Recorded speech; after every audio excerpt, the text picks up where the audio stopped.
आज हम जानेंगे क्लास 8 का जो हमारा फर्स्ट चैप्टर है रिसोर्सेज यानी संसाधन के बारे में। फर्स्ट ऑफ ऑल हमें जानना चाहिए कि संसाधन होता क्या है। इस बात को समझने के लिए हम सबसे पहले उसकी डेफिनेशन को क्लियर करते हैं। आइए देखें डेफिनेशन क्या है इसकी। Everything available in our environment, यानी हमारे पर्यावरण में मौजूद जितनी भी वस्तुएं होती हैं विच सेटिस्फाई अवर नीड्स, जो हमारी आवश्यकताओं को पूरा करें। It is technologically accessible and economically feasible can be termed as resource, यानी कि हमारे पर्यावरण में मौजूद हर वो चीज जो हमारी आवश्यकता की पूर्ति करे, साथ ही वो तकनीकी रूप से उपलब्ध भी हो और आर्थिक दृष्टि से हमारे लिए मौजूद भी हो, या आर्थिक रूप से हमारे लिए हमारी आवश्यकताओं के अनुसार वो इस्तेमाल किया जा सके, उसको हम रिसोर्सेज या संसाधन के रूप में जानते हैं। उदाहरण के लिए हम बात करें, कई तरह के संसाधन होते हैं।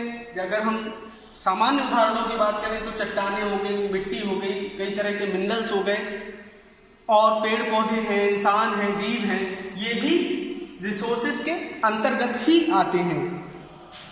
देखिए, इस बात को हमें समझना होगा कि आज से हजारों वर्ष पहले, लाखों वर्ष पहले जब इंसान ने अपना जीवन जो है शुरू किया, तब उसके पास हजारों संसाधन उस वक्त भी हुआ करते थे।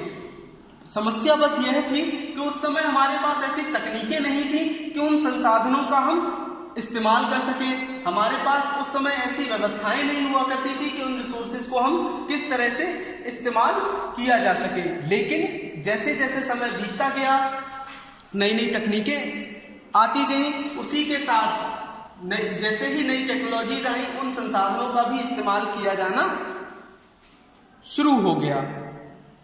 हम समझते हैं कि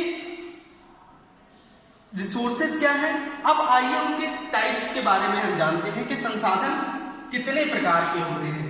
तो पहले होते हैं जिनके बारे में हमें जानना है और बहुत ब्रीफली जानना है, वो है नेचुरल रिसोर्सेज, यानी कि प्राकृतिक संसाधन। क्या होते हैं जरा ये प्राकृतिक संसाधन? जो फर्स्ट टाइप के हैं वो है आपके ओरिजिन के बेसिस पर। ओरिजिन के बेसिस पर क्या होता है कि वो संसाधन जो उत्पत्ति के आधार पर जिनको वर्गीकृत किया गया है, बांटा गया है। पहले तो हम जानते हैं कि नेचुरल रिसोर्स क्या है। नेचुरल रिसोर्सेज के बारे में हम इस तरह से देख सकते हैं कि all the resources such as land, water, air, soil, mineral, natural vegetation, sunshine, fossil fuels, ये सभी हमें प्रकृति से प्राप्त होते हैं। जैसे कि अभी मैंने जिन जिन का नाम लिया, चाहे हवा, पानी, जमीन, खनिज पदार्थ, जितने भी तरह के वनस्पति हैं, सूरज से प्राप्त होने वाली रोशनी है, ये सभी हमें नेचुरल यानी नेचर जो है हमारे उससे प्राप्त होता है, और इन्हीं नेचर से प्राप्त होने वाले रिसोर्सेज को हम नेचुरल रिसोर्सेज कहते हैं। अब देखिए, नेचुरल रिसोर्सेज जो हैं वो भी कई प्रकार में बटे हुए हैं। पहला है ओरिजिन के बेसिस पर, उत्पत्ति के आधार पर। दूसरा है रिन्यूएबिलिटी यानी नवीकरणीयता के आधार पर कि किनको प्राप्त किया जा सकता है दोबारा और किनको प्राप्त नहीं किया जा सकता है। तीसरे होते हैं डेवलपमेंट के बेसिस पर यानी विकास के आधार पर।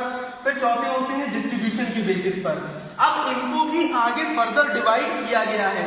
इनको समझेंगे हम कि कैसे इनको डिवाइड किया गया है।